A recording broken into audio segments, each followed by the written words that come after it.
Rue Bennett is one of the most fascinating characters in modern television because a mind is not just a place where thoughts live, but a battlefield where stories, memories, fears, and fantasies collide, merge, and rearrange themselves in ways that make her both deeply unreliable and strangely truthful at the same time. The psychology of Rue Bennett, especially the question of whether her narration is an unreliable lens or a brutally honest window into psychosis, reveals something important about how people try to survive reality when reality feels too heavy to carry as it is. Her world is painted with emotion instead of accuracy, and that's what makes her perspective feel almost poetic. She narrates in a way that shows you not just what happened, but how it felt to her. She takes the simplest moment, opening a door, waking up, falling apart, and filters it through the haze of addiction and trauma until the ordinary becomes dreamlike, chaotic, or even darkly funny. And the strange thing is, even when her version of events is obviously distorted, it still feels honest.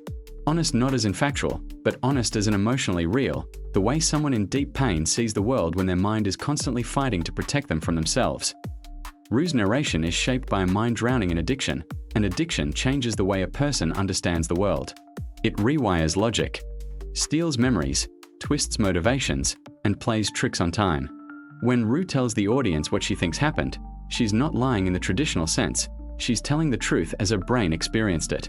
She becomes a narrator who means well but cannot always deliver clarity, because clarity is something she rarely has, even inside her own head. Her voiceovers drift between truth and illusion, often blending them so tightly that they become inseparable. This blending is what gives her narration a haunting beauty. She doesn't only narrate events, she narrates her mind fighting for control. She narrates her spirals, her escapes, her fantasies of peace, her nightmares of loss, her moments of joy that burn out too fast, and her moments of despair that last too long. She speaks with a kind of casual confidence about topics that should terrify her, because detachment has become her emotional armor. When she jokes about her addiction, her depression, or her trauma, it's not because she finds them funny, it's because humor is the only safe doorway she has left to walk through. And through her voice, the audience sees how people in pain often build stories around their suffering. Not to deceive, but to survive. The question of whether Rue is an unreliable narrator or a brutally honest one becomes even more complicated when you understand that her unreliability is a symptom, not a choice. She is unreliable because trauma distorts memory. She is unreliable because addiction blurs thought. She is unreliable because dissociation disconnects her from the world around her. Yet, she is honest because she reveals her vulnerabilities without filters. She shares her darkest thoughts, her deepest fears, and her most embarrassing mistakes as if they were mundane details. She doesn't try to make herself look better to the audience, nor does she attempt to hide the messiness of her mind. In that sense, her honesty is almost too raw. She tells the truth about how numb she feels, how hopeless she becomes when she tries to get clean, how easily she slips back into old habits, and how deeply she wants to escape everything that hurts her. There is something brave in that. She may not always show the literal truth, but she exposes truths that most people spend their whole lives running from. That is why her narration feels powerful. It doesn't promise accuracy. It promises intimacy.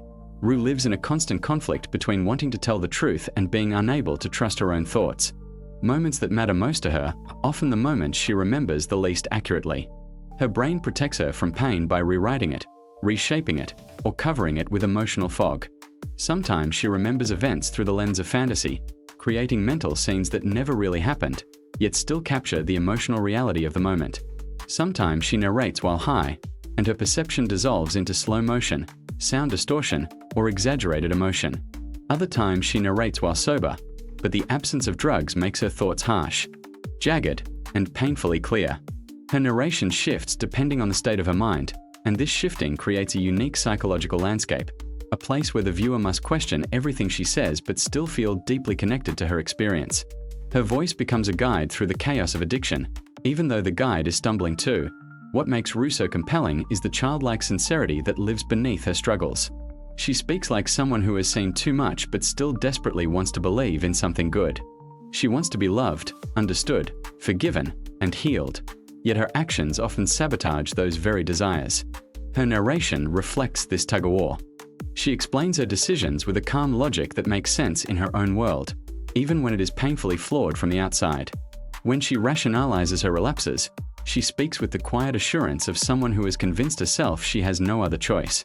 When she describes the people she loves, She does so with a depth of feeling that reveals how fragile her heart truly is.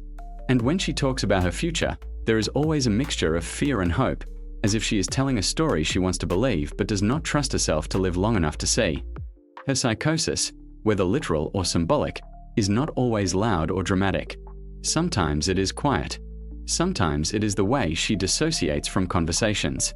Sometimes it is the way she treats dangerous situations as if they are routine.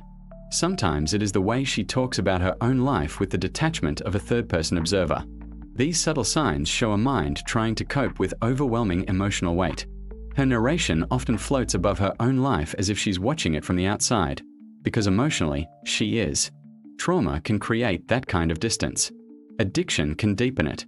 And Rue uses narration as a way to fill the empty spaces between herself and the world, giving shape to experiences she cannot fully process.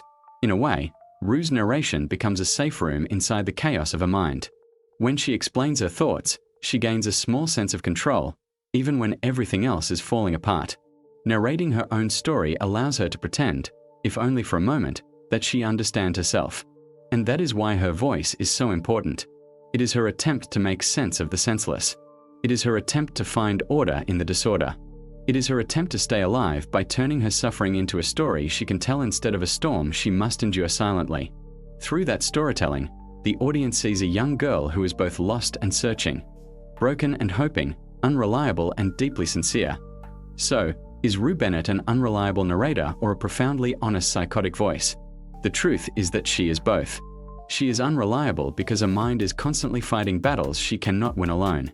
But she is honest because she never hides those battles from us. She opens her mind and lets the audience see the cracks, the shadows, the illusions, and the truths woven together.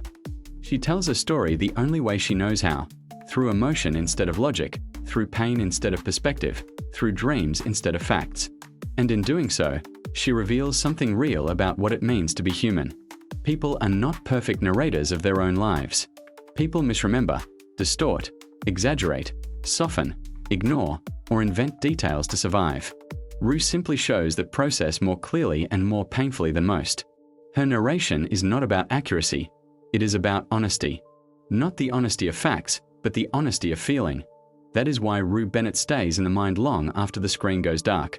She represents the complicated truth that a person can be both unreliable and deeply authentic at the same time. Her voice is the voice of someone who is trying to rebuild herself while living inside a mind that keeps breaking. It is the voice of someone who wants to be better but cannot escape the weight of her past. And it is the voice of someone who believes that telling her story, even imperfectly, might somehow help her find peace. In the end, Rue's narration isn't meant to give the audience the truth of what happened. It is meant to give the truth of how it felt. And sometimes, that kind of truth is the most powerful truth of all.